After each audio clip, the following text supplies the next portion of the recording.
નમસ્કાર, હું છું પ્રિયા અને તમે જોઈ રહ્યા છો જનતા કી જાણકારી ન્યૂઝ। નજર કરીએ આજના સમાચાર ઉપર। પાટણના માખણીયાપરા વિસ્તારમાં ભૂગર્ભ ગટરના દૂષિત પાણીનું ખેડૂતો માટે મોટું નુકસાન। ગત રાત્રે થયેલા ભારે વરસાદના કારણે તળાવનો પાળો તૂટી જતા ખેતરોમાં ગટરનું પાણી ફરી વળ્યું છે। સ્થાનિક ખેડૂત જયેશ પટેલે જણાવ્યું કે પાળામાં ભૂગર્ભ ગટરનું પાણી ઘૂસવાને કારણે ખેતરો જળબંબાકાર થઈ ગયા છે।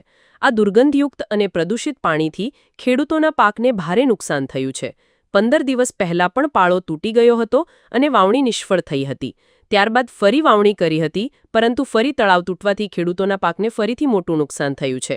સ્થાનિક લોકો અને ખેડૂતોએ પાલિકા તંત્રને વારંવાર લેખિત અને મૌખિક રજૂઆત કરી છે, પરંતુ હજુ સુધી ગટરના પાણી અટકાવવા કોઈ પગલું લેવામાં આવ્યું નથી।